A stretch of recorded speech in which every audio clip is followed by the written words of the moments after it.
Hello everyone. So the feedback that we've received in the past, feedback and guidance, I would say, in the past several weeks has been quite a bit for us to process, given the depth and intensity of what what everybody has shared. So that's where we are right now. Want to go ahead? Yeah, sure. Before I start, I thought of this a lot in the last 2 weeks. So first, thanks to Omar, David, and Mona, and the Citizen Assembly team. I mean, it's like we did a master's course in the last 1.5 months. It feels like that after talking to so many people. So what we've done as a follow-up is basically we made the model. Yeah. So we said we have to see it in 3 dimensions, what we're talking about. So it was basically that need which drove us towards this. And what you see here is in no way perfect. It's like, in fact, probably more mistakes which we will notice when we did this than the good things. In fact, even this morning we went and cut off a lot of buildings away. So it's like, so it's a working model, and that's how we should see it. And because we're used to seeing this, and we really wanted this and see it from almost horizontal. What we're talking about. That was the intention behind making this model. We'll just run through the previous slides just as a recap, because a lot of new audience is probably also watching this right now. I'll go through. So this is essentially what we're trying to do. Yeah, how to get a synthesis and integrate all these factors. That is the aim. Yeah. So it's a synthesis and not a win-win.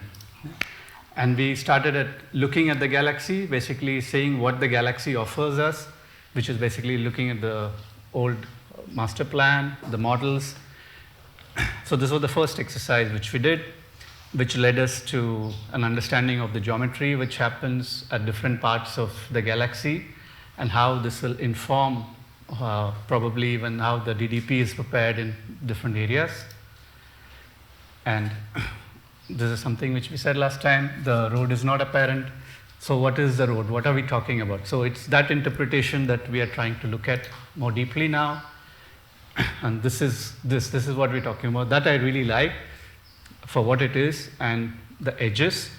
And we feel that the edges needs to also be really emphasized, because that's a really core aspect of the crown when we talk about it. And also this reading that the crown becomes less in some parts, and which we saw very clearly when we made the model. It comes through more profoundly. And I think that aspect we can use smartly in certain areas. After looking, we said we should draw it. So it is more like drawing the galaxy, where we just went ahead and drew it without having an agenda. And what we had were the trees marked along the road. What we would have really liked, and as a next step we should do, is mark the trees here for this zone, and then take it and play with it. So a lot of things, what you see beyond this line is inferred. If we had this data, it can become that much more realistic. But still, I think it's a fantastic start to at least look at it. So this is drawing, and this is like I said, we see it as one building, and we see it with an architectural eye as a singular piece of built environment.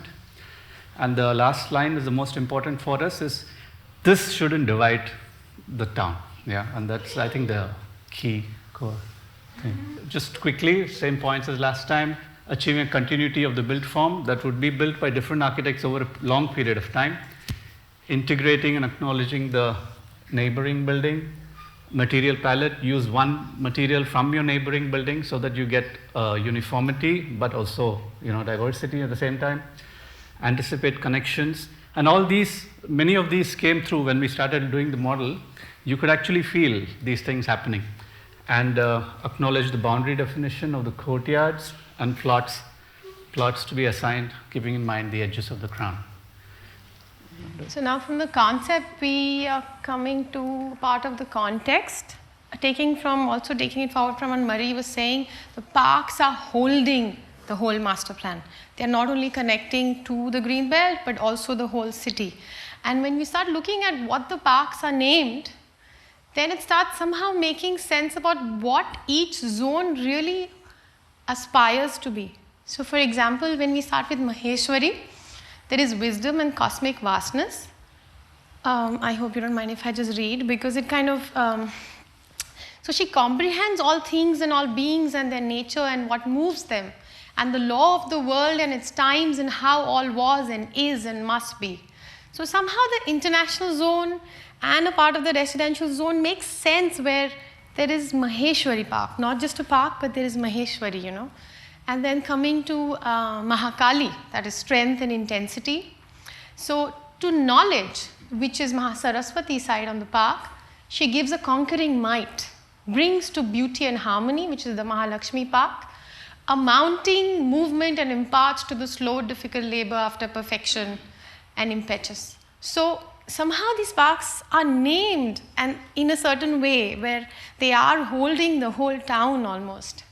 Coming to Mahalakshmi, beauty and harmony, it brings beings and forces together and obliges them to meet and unite. So somehow that community aspect is already there in what she's called the parks, you know. And then there is Mahasaraswati, perfection and power of work. So this is interesting because, okay, this is Sri Aurobindo actually. So he talks about when she takes up the transformation and new building of nature, her action is laborious and minute, and often seems to our impatience slow and interminable. So that's where Darkali is, you know. So we probably need to go a little slower. We need to be far more detailed and taking our time in understanding what that is. So somehow, taking what Murray was saying, the parks are really, that's the context that we take forward from the parks. And then another context of where we find the crown. This is from the last time where we said depending on the zoning, location, park, forest, section of the crown building. So we've just taken it one step forward, where we are trying to see what the spatial density is versus the green density versus the social density. So just to see in broad aspects of what the experience, we are not designing the experience, we're just saying what type of experience it might be. And this is just, you know, it's extremely conceptual and we haven't given it too much thought, but this is where we feel that you can start by the sense of these kind of three kind of densities. Okay. Yeah. So this drawing, like we told last time, was very important for us, and it was almost like a shifting point. So where we start looking at the empty spaces, the spaces between the buildings in the galaxy model, and define them and use them as catchment for watersheds, and also define the pockets of existing tree clusters and base the size of the cluster depending on the kind of tree it is. And where there are no trees, we actually plant trees and define this empty space. Yeah, so buildings can come besides it in the future. Yeah, and these three variety of pockets have to be seen also in relation to the creation of public spaces along the crown of varying sizes and density. So what we also did, I mean, we had a very good session with Giulio, and where we actually understood the whole concept of watershed and, you know, what is the volume of water which you cater for and things like that. So once you do it, we found that this drawing, I mean, it's very easy to integrate this concept into reality. And this is something which we can already do. And over the years, we felt that we should, even though the galaxy isn't there, we should have a notion of the galaxy while building. But this will actually put something in place which will be easier to relate for any architect building as a physical space, actually. So coming back from the concept to the context, we had this slide the last time. So water catchments along the way, looking at the water streams. So one interesting thing that came up again with our conversation with Giulio was that, for example, here, the water would percolate really fast. So reusing is going to be complicated. So then we have swales that take it to a slightly catchment friendly area that can then be used, reused for domestic purposes. Whereas for the clay, where we have the Manaveli clay, then we really look into collecting the water in catchments and reusing it, because those will stay for a little longer than, say, in the sandstone area. So that's, yeah, and water is life, the point of meeting of several water streams culminate in a line of force of life. Okay, this is just a small slide we had done last time to indicate how the development could happen, integrating the existing trees and the water catchment areas. And actually the key is defining the edges of the building in the spirit of the edges in the crown. And we let different people build different parts of the whole crown, wherein this whole sense of authorship almost melts away in a way, which will be nice. Yeah, of course. A new model of costing has to be established, because when you want to do all these connections and water bodies and all that, the costing will change. So somehow this has to be also integrated in the guidelines, so that the architects are supported in getting the buildings. Okay, so now coming to the context of the master plan perspective 2025, we begin by looking at what the master plan has, specific objectives of the master plan, and one of them is identifying the need for conservation of historic, ecologically sensitive and aesthetically important areas. So starting from the master plan document, we come to Darkali and the overlays of the zones and uses on the extent of Darkali forest. So when you see the park is only a part of it, the Mahasaraswati Park. There is the industrial zone up there. There is the International Pavilion, Pavilions of Americas. Then the crown of the international zone and the industrial zone crown area. So that's where, that's all of what exists in the. So looking at how the crown holds the forest rather than the forest making way for the crown, we recommend the thinning of the crown as it passes through the ecologically sensitive areas, structures that touch the earth lightly, canopy walkways, bridges, culverts, special building guidelines for international zone that fall within the forest, building guidelines, materials, low impact structures for the industrial zone. Okay. And also the use, limiting the proposed building functions to ones like tree care, arboriculture, canopy experience. So what goes in? These are also part of the industrial zone. These are the industries that Auroville is very proud of, actually. So, really looking into the building uses that connect with the area. Mm-hmm. So one of the things with the functions is we try to figure out what all, you need a brief, right? So when you take the whole crown, 4.3 kilometers, and what do you put in it? The amount, the volume of functions which need to go in are still undefined. Yeah.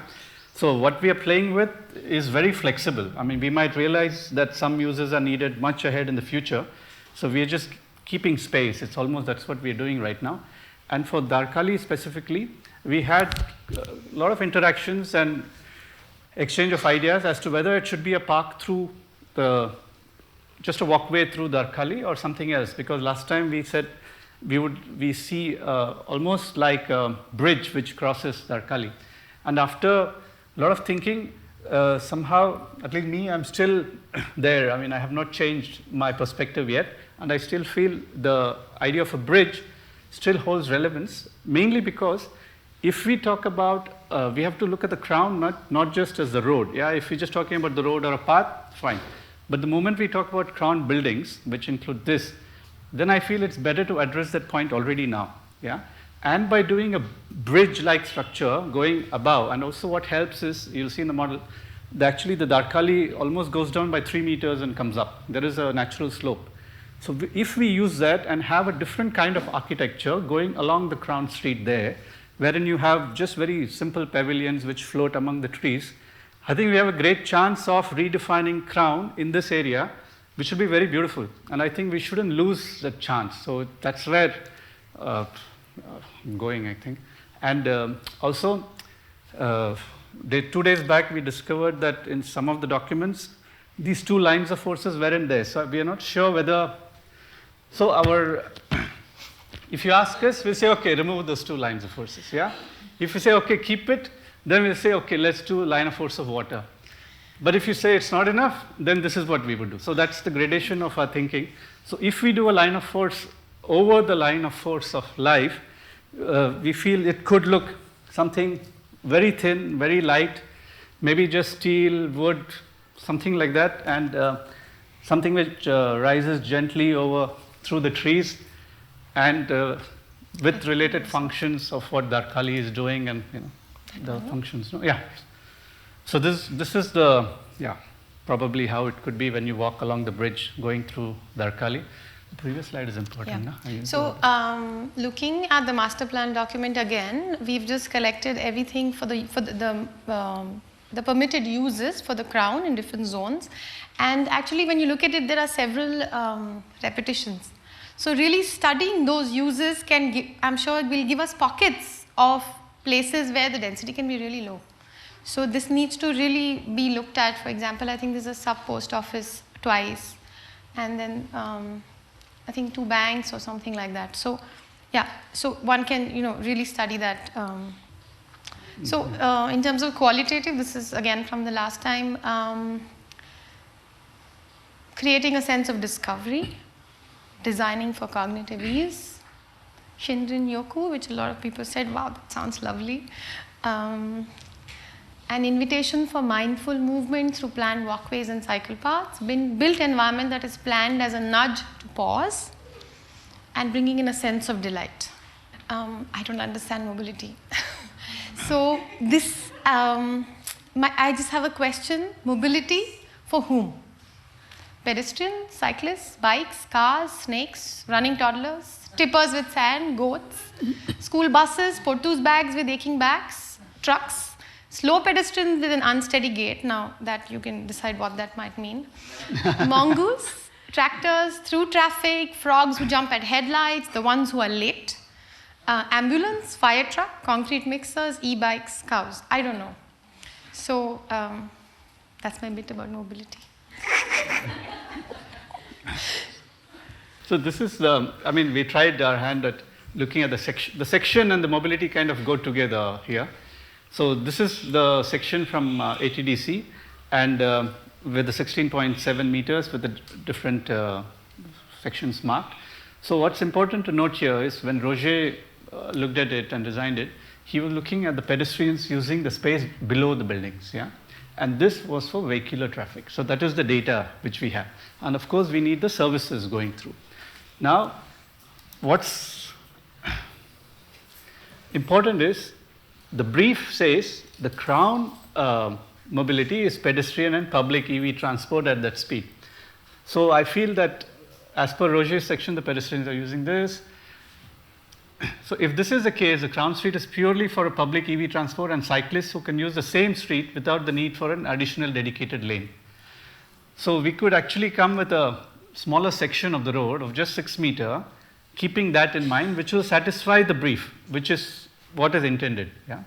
The service corridors on either side have been allotted the space as per the infrastructure requirement. That's what we've done. The service corridor and the road to be at, okay, this is very important. We thought the service corridor on the road should be at the same level and move away from the idea of a pavement, which then leads us to get extra space if a heavy vehicle comes or an ambulance comes. You get that extra maneuverability possible. Yeah. And if we are designing the crown, we should design for the final mobility envisaged already now. And we should actually build sections of crown the way we want it down in the future. But just let's do a small section, do it the way it's supposed to be, have the mobility that's supposed to be there then. And then that will give us a lot of clues as to, we can still continue with how we're doing the rest of the space. Here, what I really liked was, David did a couple of years back, one study wherein he was looking at how this can be phased out. And I think it's worth really revisiting that study and take one section and concentrate our effort and just doing one part the way we want it and take cues from that for the future. So this is where we end up with, if we reduce it. we still come at 11.6. After talking with the infrastructure expert from Ahmedabad, we were totally like, we said like, we need him sitting with us to do it. We are like, little bit, I felt, it's not our domain really, yeah. And we need him and have that interaction which we had, which will define this, yeah. So even though we've done this, I know that it's probably premature. And if he looks at it from his eyes, he will see it like that, yeah. And that's what's needed, and that we felt very strongly when we drew this. But what we tried to show in this section is, this connectivity is the most important. So this is the difference which I wanted to highlight from the previous section. The crown is from here to here. I think that is the key thing which we need. Even though that part of the crown is in the zone, but that's still the crown. Because if we have a dead facade here, it stops, yeah? And not to say that it will always be dead, but we have to consciously say this is where we are heading, where you have the connection through and through, yeah? And where the pedestrian, of course, will move through here, but will also move through here. And the EV will happen here. So then this thing, the connection, the lines of force across the road, all that happens if this comes down. From 16.7, spanning it would be too difficult. When you come down, then it just makes that much, it just becomes simpler, yeah, and gets a better sense of space also probably. And there's no stopping that this void becomes larger where we want it. That's also possible because the columns can come here and here, and it's still, it can happen. And when we did this, we tried to do it like Murray, huh? Impossible. But yeah, these are like feeble attempt at that. And this is something going through the park,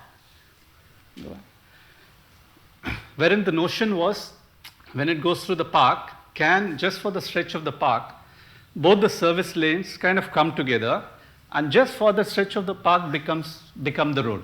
We don't know if it's possible or what complications it would arise, it would lead to. But our sense was, can we make it smaller where it's park? And we really resonate with what Murray showed just previously, with the paved area in the park following the shapes of the galaxy. And somehow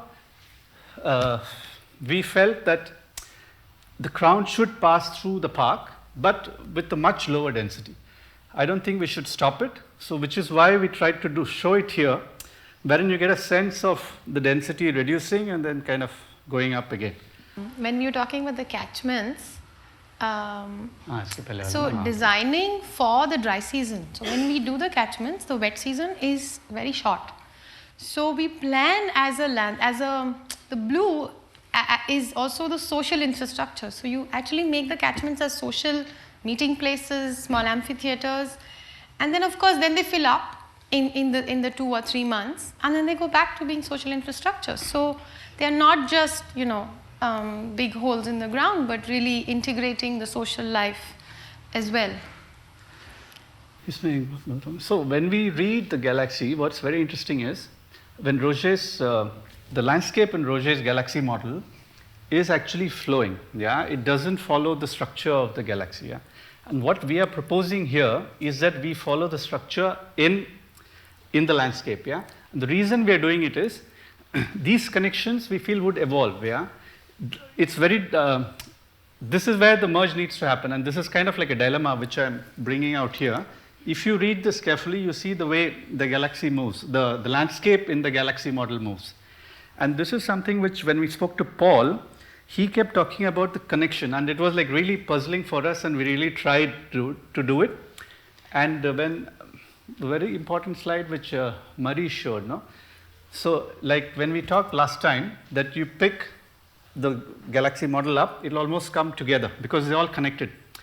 A similar sense we should kind of apply on the landscape, wherein all the landscape is connected. How do we do it? We don't know yet, yeah? Which is why we tried to show what we tried to show in the model here, yeah? That is the attempt which we are going towards. But this is a very important aspect which is still a little bit puzzling for us. Yeah, this was just a section through both the parks, the industrial zone with Darkali there, and that's the international zone, and with the Mahakali Park. This was a previous section, but I think the model is much more accurate than this. We misjudged the height of the, we found two different data of the heights of the line of force, therefore the difference.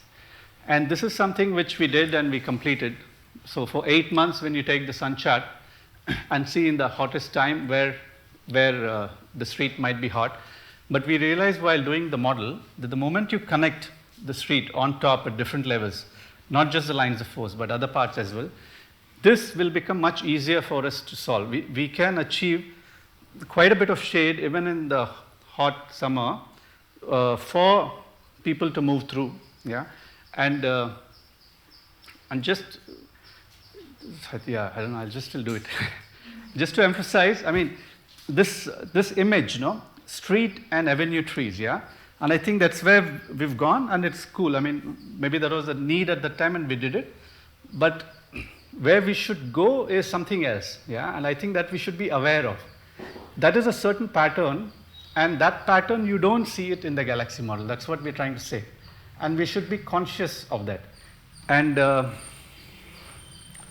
in the same vein, at least the aspiration is, how do you say it? The urban form of the galaxy is, even though we all take references from what we've seen, yeah? The aspiration is it should be something we have not seen. And I think that's where we should head towards, yeah? What that means, God knows, yeah?